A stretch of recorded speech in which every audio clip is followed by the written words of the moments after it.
वक्फ की जमीन खोरी पर हंटर चले तो ओवैसी को दिक्कत, दंगाइयों पर कार्रवाई हो तो ओवैसी का दर्द छलक जाता है, और जब संभल में हिंसा करने वालों के पोस्टर चस्पा हो तो भी ओवैसी परेशान हो उठते हैं। हैदराबादी भाईजान ने संभल में योगी फोर्स के बड़े एक्शन से पहले ही दंगाइयों के लिए नई शील्ड बनाने जैसा दांव चला है। जी हां, ओवैसी का कहना है कि जहां 85% मुस्लिम आबादी है, उसी संभल से 1000 मुसलमान पलायन करने को मजबूर हो गए हैं। लेकिन इसकी सच्चाई क्या है? कैसे यूपी पुलिस ने पूरी पोल खोल दी ओवैसी के दावे की? देखिए रिपोर्ट। पिछले साल संभल में जामा मस्जिद का सच जानने के लिए सर्वे हुआ। वो सर्वे के दौरान हिंसा हुई थी। योगी फोर्स संभल के उन दंगाइयों पर शिकंजा कस रही है, उनकी गिरफ्तारियां की जा रही है, फरार आरोपियों के पोस्टर चस्पा कर तलाश की जा रही है। इस बीच संभल के सैकड़ों युवाओं के लापता होने की बड़ी जानकारी सामने आई है। ये सभी मुस्लिम धर्म से जुड़े हैं और उनमें से ज्यादातर जामा मस्जिद के आसपास ही रहते थे। पुलिस अब इन सभी लापता संदिग्धों का वेरिफिकेशन कराए जाने की तैयारी में है। संभल पुलिस की जांच से पहले ही असदुद्दीन ओवैसी ने फिर सियासी चिंगारी भड़का दी है। उन्होंने संभल में 1000 मुस्लिमों के पलायन करने का दावा किया है। AIMIM के अध्यक्ष ओवैसी ने एक्स पोस्ट में दावा किया कि संभल में इतना डर और जुल्म का माहौल बना दिया गया है कि लोग अपना घर छोड़ने पर मजबूर हो रहे हैं। सरकार को संभल के मुसलमानों को निशाना बनाना और उन्हें सजा देना बंद करना होगा। जल्द से जल्द भरोसा कायम करने वाले कदम उठाए जाने चाहिए। पहले सर्वे, फिर दंगाइयों पर हो रहे एक्शन और उसके बाद दंगाइयों के पोस्टर का मुद्दा उठाकर ओवैसी अपनी मंशा जाहिर करते रहे हैं। जिस संभल में 85% मुसलमान आबादी है और मात्र 15% के करीब ही हिंदू बचे हैं, वहां से ओवैसी मुसलमानों के पलायन का दाव चल रहे हैं। ओवैसी ने कहा कि यहाँ तो पुलिस और प्रशासन ने ये बात खुद मान ली है कि मुसलमानों का जबरन पलायन हो रहा है, तो फिर सरकार चुप क्यों है?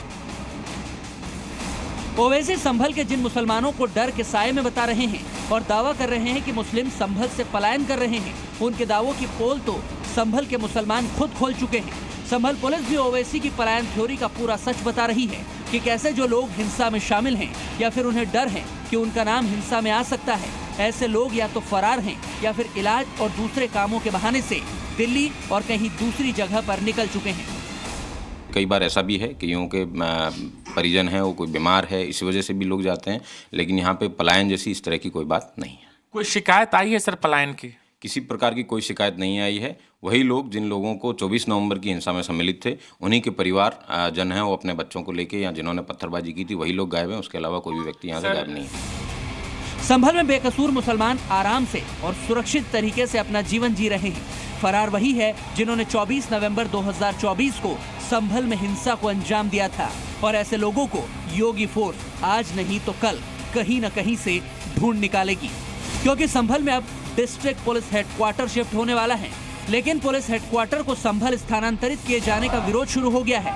जिला कलेक्ट्रेट बार एसोसिएशन के वकीलों ने विरोध में प्रदर्शन किया है। कम से कम 70% जनता जो इधर की है वो केंद्र बिंदु से सहमत है, लेकिन 30% जनता के कहने पर संभल मुख्यालय बनाया जा रहा है। जिलाधिकारी को हम दे चुके हैं ज्ञापन इस चीज का, लेकिन हमें अभी तक कोई सूचना नहीं आई वहाँ से।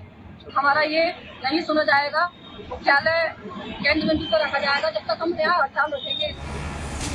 दरअसल संभल हिंसा के मद्देनजर कानून व्यवस्था को मजबूत करने के लिए डिस्ट्रिक्ट पुलिस हेडक्वार्टर को बहजोई से संभल शिफ्ट किया जाने की कवायद सरकार ने हाई लेवल कमेटी के जरिए शुरू कर दी है।